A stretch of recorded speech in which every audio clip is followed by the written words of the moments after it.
Oke, salam dan salam sejahtera, dan ulasan saya adalah berkenaan dengan Azmin Ali, yang mana kita tahu hari ini keluar di media bahawa pengimport telur menuntut RM 20 juta daripada Azmin Ali, yang mana ini adalah melibatkan seorang ahli perniagaan yang bernama Dipak, yang mana sebelum ini kenyataan dikeluarkan oleh Azmin Ali mengatakan Dipak memperolehi kontrak untuk mengimport telur melalui rundingan terus, dan hari ini Dipak telah pun menghantar surat melalui peguamnya dan menuntut Azmin Ali membayar RM 20 juta sebagai ganti rugi kerana didakwa menjejaskan reputasinya selain kos perundangan dan prosiding.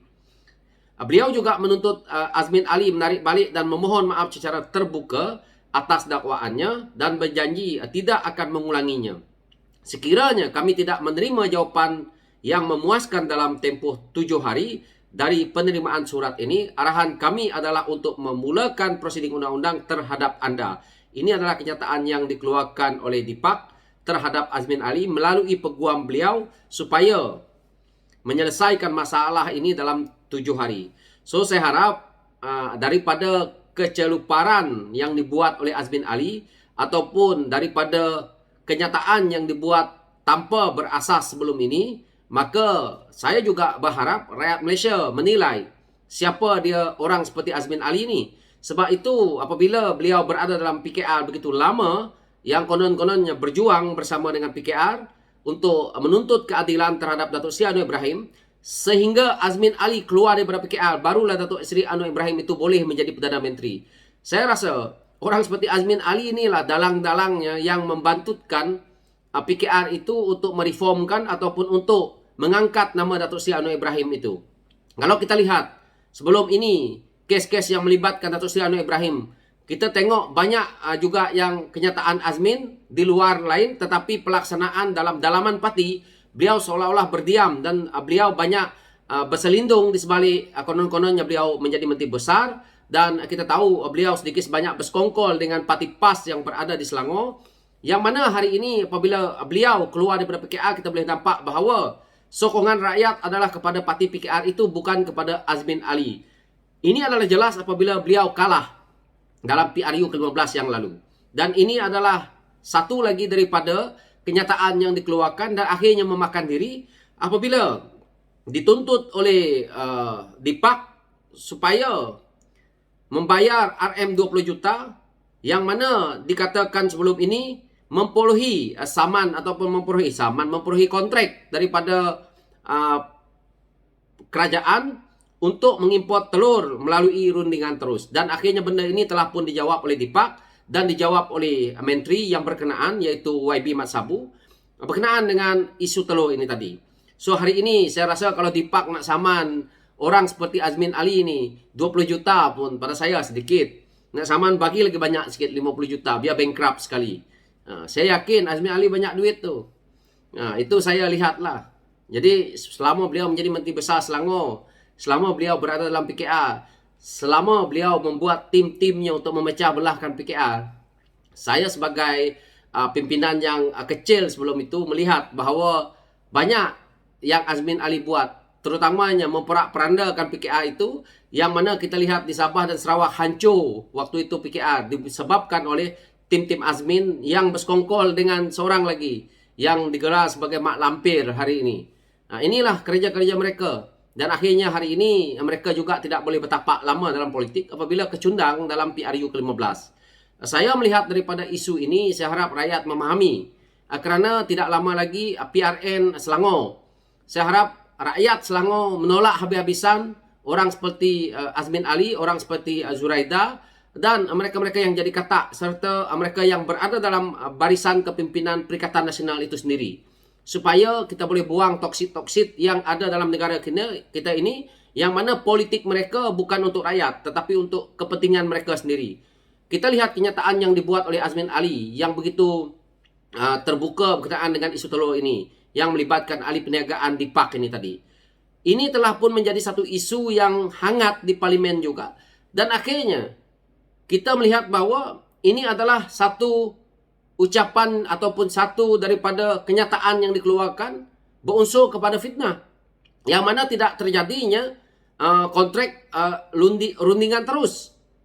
Tetapi ini adalah apa yang dibuat oleh Dipak itu sendiri sebagai ahli perniagaan, inisiatif beliau, yang mana beliau hanya memohon lesen untuk beliau mengimport telur masuk ke dalam negara, tetapi tidak mendapat projek ataupun tidak mendapat duit daripada kerajaan untuk beliau terus membuat kerja ini. Ini adalah satu manfaat kepada negara, tetapi dibangkang, dihujah oleh Azmin Ali seolah-olah Dipak memperolehi kontrak untuk mengimpor telur melalui rundingan terus. Ini adalah satu kenyataan yang sangat berbahaya. Jika sosial media hari ini tidak bergerak begitu pantas, maka perkara ini boleh dipercayai oleh rakyat dan menjadi propaganda bahawa kenyataan yang dikeluarkan oleh Azmin Ali ini betul, dan akhirnya boleh menyebabkan rakyat beralih dan tidak mempercayai menteri-menteri yang ada hari ini. Jadi ini adalah satu yang kita boleh lihat tentang mereka-mereka yang sebelum-sebelum ini mendirikan Kerajaan Perikatan Nasional, yang mana hari ini mereka yang berada di dalam pimpinan Perikatan Nasional itu adalah mereka-mereka yang bolehlah dikatakan orang politik terbuang. Contohnya, geng-geng yang keluar daripada PKR. Mereka ini adalah orang-orang yang berpaling tadah dan orang-orang yang memang ada agenda pribadi.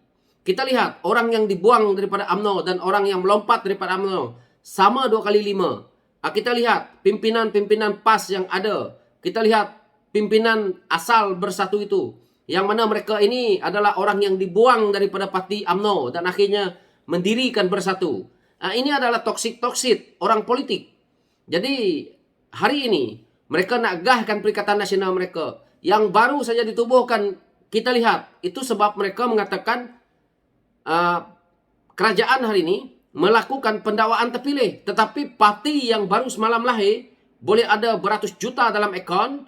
Apakah ini satu pendakwaan terpilih? Rakyat hari ini tidak bodoh. Rakyat hari-hari mengikuti media sosial. Dan kita tahu kenyataan-kenyataan yang dikeluarkan oleh mereka, yang mana mereka-mereka daripada Perikatan Nasional ini ketandusan idea politik.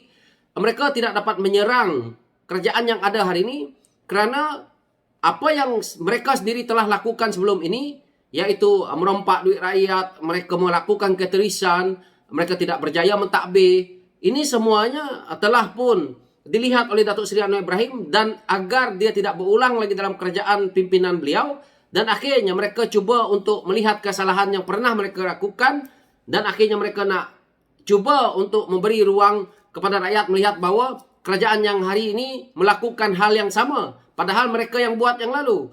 Tetapi rakyat sudah menampak bahawa mereka tidak berjaya di sisi ini, dan akhirnya mereka kembali kepada satu permainan politik yang kita lihat hari ini dilaungkan ke WSP, ke WSP, ke WSP. Itulah modal mereka. Dan begitu juga apabila mereka ketandusan idea untuk berdepan dengan media, untuk mereka nak buat sidang media mereka di luar, maka keluarlah kenyataan-kenyataan seperti yang dibuat oleh Azmin Ali ini, yang mana dia akan menjadi satu pembohongan dan akhirnya akan disaman oleh rakyat, akan disaman oleh mereka-mereka yang berkenaan. So, daripada situ kita nilai inilah barisan-barisan kepimpinan Perikatan Nasional yang kita rakyat perlu tolak habis-habisan di PRU ke-15 PRN yang akan datang ini, agar di PRU akan datang kita humban ahli-ahli politik ini biar mereka mengganti ahli-ahli politik baru dalam parti mereka. Kerana parti mereka tidak bersalah, tetapi pimpinan mereka ini dibarisi oleh pemimpin-pemimpin yang pada saya songsang.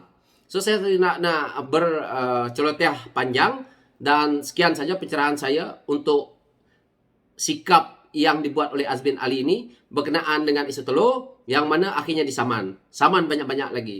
Sekian, terima kasih.